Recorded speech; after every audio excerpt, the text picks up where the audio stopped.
di sini kami terima orang Papua nih, kami terima sama-sama. Tidak ada kami terima semua. Bahkan Dana Otsus itu orang non Papua juga menikmati. Semua menikmati semua. Jadi jangan Prabowo itu lihat kami itu sebagai separatis. Itu tidak usah. Itu yang saya tidak mau Prabowo dari situ. Tidak usah. Jangan kayak kita hidup berbeda sama-sama. Kita bisa dalam kebinekaan. Tapi kalau selalu orang tendensi sama kami bahwa separatis, terus pakai hal itu untuk mendiskreditkan kita, menjajah kita, mengeliminasikan kita, itu tidak bagus. Saya orang pribumi, saya lihat Prabowo itu tidak bagus dalam penyelesaian persoalan Papua. Dia pakai sistem militer, Prabowo bilang begini. Saya bicara dengan logat Papua, Prabowo bilang itu persoalan Papua itu persoalan separatis. Separatisme di Inggris itu, Irlandia Utara dengan Skotlandia itu bisa diatur. Itu ada tawaran politik. Tawaran politik seperti apa? Jangan lihat tawaran politik itu dengan muncul senjata. Tidak usah, jangan. Jadi jangan Prabowo lihat hal itu sebagai persoalan separatis. Tidak usah, jangan. Kami orang Papua ini mencintai republik ini, hanya republik ini yang tidak mencintai kita. Itu. Tidak ada. Orang Papua ini tidak usah itu yang kenapa saya mau lihat Anies itu, saya mau bicara dengan dia. Oke, siap. Bicara dengan dia, bicara jujur. Tahun 96, beliau datang sebagai Danjen Kopassus mengejar peristiwa, saat itu peristiwa Lawrence ya, mengejar Pak Kelly Kuali dengan rombongannya. Dijudge bahwa itu OPM. Ya kalau memang yang dicari Pak Kelly Kuali dengan teman-teman, kenapa harus bakar itu kampung-kampung? Basmi itu kampung-kampung, desa-desa. Ibu-ibu dengan anak-anak kecil, perempuan-perempuan yang tidak berdosa dibunuh. Bapak boleh senang, tapi hukum karma menanti Bapak. Bagaimana? Semua orang jangan pura-pura gila, jangan pura-pura tuli, jangan menutup mata dengan situasi yang ada. Belum lagi peristiwa Biak tahun 96, itu beliau menjabat sebagai Danjen Kopassus. Orang Papua dibantai. Kita tidak bisa menutup mata dengan semudah kita balik telapak tangan terus melupakan semua. Oh, Pak Prabowo sekarang sudah baik, sudah bertobat. Sekarang juga beliau sudah tua, sudah sangat tua.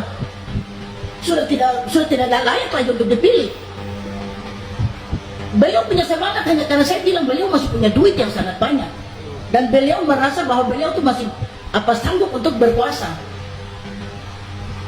Ditambah lagi dengan elit-elit politik yang tercatat korupsi. Kalau tidak gila jabatan, kenapa harus 4 kali calon? Ada yang bilang begini, saya tidak gila jabatan, saya tidak haus kekuasaan. Yang omong begitu, sudah berapa kali calon? Kalau tidak gila jabatan, kenapa harus 4 kali calon? Mudah-mudahan dia tidak lagi calon untuk yang kelima kali. Setuju? Maka untuk dia tidak calon yang kelima kali, kita pastikan di 14 Februari dia tersingkir dari lembaran kertas surat suara. Nice.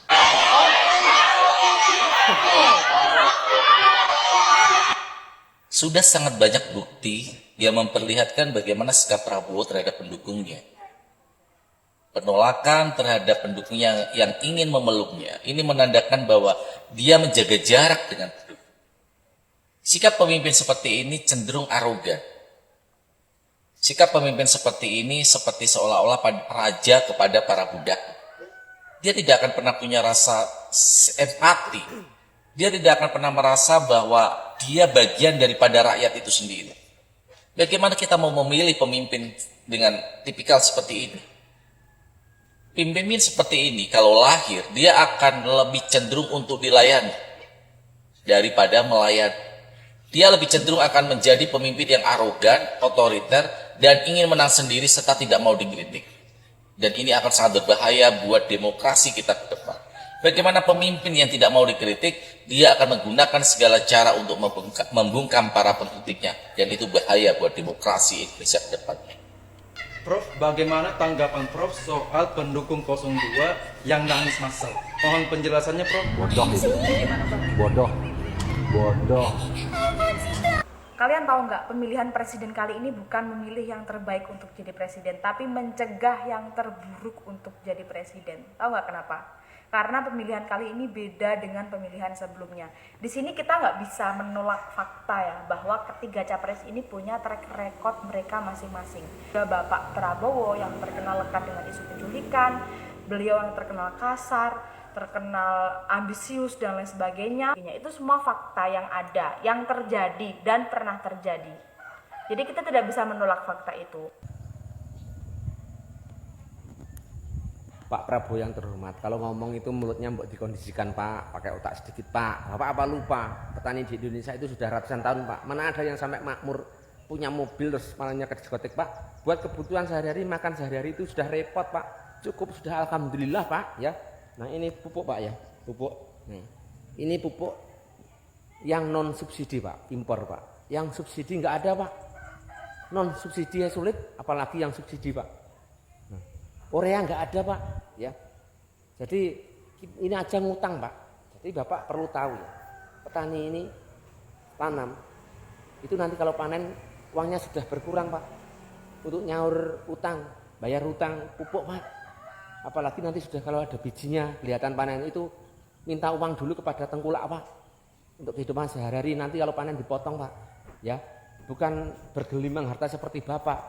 Ini kalau sampai gagal panen Pak, selesai Pak, biaya sudah terbuang Pak. Beda dengan Anda nanam singkong gagal bisa nanam Pak jagung Pak, uang banyak Pak, sampai nggak merasakan betapa pedihnya jadi petani Pak. Nah ini Pak, petani di sini Pak, sawahnya berapa luasnya Pak? Ya, ini segini Pak ya.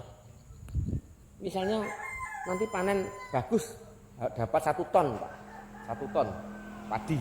Nanti uangnya misalnya dapat 7 juta 6 juta Pak. Belum kalau kena wereng atau hama yang lainnya Pak. Nah itu nanti dipotong lagi. Untuk hutang-hutangnya sudah selesai Pak. Dan kemudian sisanya untuk kehidupan 3 bulan panennya akan datang lagi Pak. Ya, kalau ngomong yang normal yang agak nggak gila Pak ya, misalnya gini lah, pupuk nanti kalau saya jadi pupuk akan mudah, subsidi banyak, non subsidi selalu tersedia dan pekerjaan akan banyak. Itu normal Pak, normal manusia itu kampanyenya seperti itu Pak. Ya, kita lihat sendiri dari isi video di mana rakyat Papua keberatan dengan apa yang menjadi statement Prabowo yang menganggap rakyat Papua ini adalah separatis. Yang saya kira siapapun yang berada di posisi rakyat Papua ini dan mendengar apa yang menjadi statement Prabowo soal satu wilayah yang dianggapnya sebagai separatis pasti tidak terima dengan hal itu. Saya kira Prabowo memang betul-betul sudah pikun dalam pengolahan katanya saja sudah tidak benar, dan seharusnya sudah banyak istirahat di rumah, menikmati masa tuanya dan berbanyak ibadah. Jangan kemudian berpikir lagi persoalan kekuasaan dan menambah dosa dengan berbohong kiri kanan, melakukan sebuah kecurangan untuk kekuasaan. Saya kira benar-benar kasihan apa yang dilakukan oleh Prabowo dan apa yang menimpa dirinya. Semakin hari semakin dibenci oleh rakyat. Baiklah, saya kira hanya itu. Semoga sahabat-sahabat bisa menempatkan pilihan yang tepat untuk negara kita yang tercinta, untuk Indonesia yang lebih maju. Dan saya akhiri dengan ucapan Assalamualaikum warahmatullahi wabarakatuh.